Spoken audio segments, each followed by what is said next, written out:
By controversies that are whipped up in Washington, right? That's par for the course. But I'll repeat what I said 2 days ago. We have a basic principle. We do not leave anybody wearing the American uniform behind. We had a prisoner of war whose health had deteriorated, and we were deeply concerned about, and we saw an opportunity, and we seized it, and I make no apologies for that. All right, folks, that's the president earlier today overseas at the G7, and we welcome you to the show. Now, the president said several things there. He makes no apologies. He also talked about this issue, this controversy surrounding the prisoner swap, if you will, for the 5 Taliban members in return for now Sergeant Bergdahl, as a kind of a Washington controversy that was whipped up in Washington, rather than acknowledging, as others in the administration at least have acknowledged, that there's lots of controversy surrounding the circumstances of Sergeant Bergdahl. Many of his fellow soldiers say that he deserted. No doubt about the fact that they believe he deserted. We have a letter that he left. We have letters and emails that he and his parents went back and forth with. All the evidence, as it stands now, seems to point, without reasonable doubt, in my view, to the fact that this guy left willingly and deserted and intended to because he hated America and hated the military. Now, the president conveniently overlooks that and makes it sound like this controversy is partisan, it's political, it's because of Washington politics. No! And that's not the biggest part of the controversy. The biggest part of the controversy is giving 5 Taliban senior leaders who have been viewed and rated and ranked as dangerous and a threat to this country, a threat to the folks in Afghanistan, a threat to this country, a threat now to soldiers all over the world who are U.S. soldiers, giving them up in return for this soldier. Not to mention the 6 soldiers who were directly killed looking for Sergeant Bergdahl, and the others who were killed because of circumstances that forced the base to stay open, and etc. But more importantly, I want to bring this back to something that we could all focus on and get real action out of, because Bergdahl is released. The trade is done. Did the president break the law? Yeah, according to every expert I've talked to. But we could get something out of this maybe, and that is the release of our proud Marine who is being held in Mexico. Now, I want you to hear what I said to Congressman Stockman from Texas yesterday about this on this show and what he said. Then we'll bring in Jill, the mother of the sergeant, who's Andrew Tahmooressi, who's being held in Mexico. Watch. The active duty Marine who's being held in Mexico, who was chained like a dog to his bed for the world to see. His mother was on this show last Friday and said, I thought Mexico was an ally.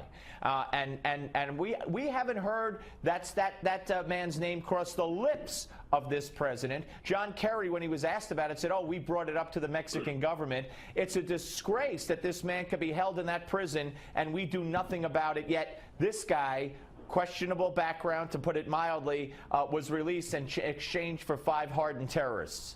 Well, I guess, maybe our suggestion is we should exchange Susan Rice for our military man in Mexico. All right. There's Congressman Steve Stockman making that remark. And without any further ado, let's welcome in Jill Tahmooressi. Let's welcome her back to the show. Hello, Jill. Hello, thank you for having me on again. Well, it's my pleasure, and congratulations are in order, because when we spoke on Friday, not that this show, I'm not claiming credit, I'm just saying you needed a whole bunch of signatures to get that petition up to 100,000, and through the efforts of many, many fine media outlets and people, it happened. So congratulations on that. And thank you for all your support on that. Thank you. We haven't seen the response yet, yeah. But at least it should be forthcoming. When the president said today, well, let me go back. When you saw the president in the Rose Garden with the 2 parents of Sergeant Bergdahl making that announcement on Saturday, or whether you saw it live or after the fact, what did you think? Well, I felt for the family because I have a son who's in captivity. So I felt for the family, and I was happy for the family that they have their son back. Okay, and when you have, I don't know if you heard what the president said today, you know, bringing up, again, talking about parents and talking about loved ones. And I thought of you immediately, but I also thought of naturally the parents of the at least six people directly that we know of who were killed in the search for Sergeant Bergdahl, who were not invited to the Rose Garden, who are not going to have their sons, who were true heroes, honored by this administration in public. Did you think of them, and what do you see my point here? Yes, I definitely see your point. I'm sure that Bergdahl's family is very appreciative to the fellow troops and soldiers that served with him who went out trying to find him. Tragic. It's very tragic. I know that this is, we can't compare because Andrew's not a prisoner of war, though I will tell you he has been treated like a prisoner of war. Though we are not at war with Mexico, he certainly has been treated like one.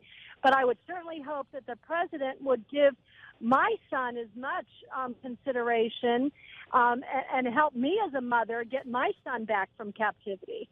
Yeah, I would agree. When I said yesterday that we haven't heard your son's name cross the lips of the president, am I accurate? Have you heard anything that I haven't heard? No, all I heard was the Secretary of State raising the issue. That's all I've heard, and that was secondhand, of course, through the media source. What would you like to say? I mean, you probably just did, but what would you like to say to President Obama if he was watching in light of what happened over the weekend? Well, what I would say is this is a different situation. It's obviously a legal situation in Mexico. However, President Obama went to law school. I know as a mother, I sized up the evidence in about 3 days. And though every mother wants to believe their son is innocent, I had the evidence in front of me of his innocence on day 3. So I'd like to see President Obama, with his law degree, maybe perhaps go down to Mexico City, meet with President Nieto, go over the file. Obviously, evidence speaks for itself, including the 911 tape where Andrew states that he accidentally crossed the border, and he's afraid for his life, and he's mostly afraid that the Mexicans are trying to take his gun. But go ahead and look at his file, and I think by this evening we could have Andrew home. A Fox News poll out today shows that 53% of Americans think that Barack Obama should publicly demand the release of your son. 35% think it would be better if he didn't speak about it publicly and went, I guess, behind the scenes. Just to break it down, 68% of Republicans, 46% of independents, and 44% of Democrats want the president to make a public demand. Would you like to see that? Yes, I would like to see that. You think that would help? Obviously, I guess you do.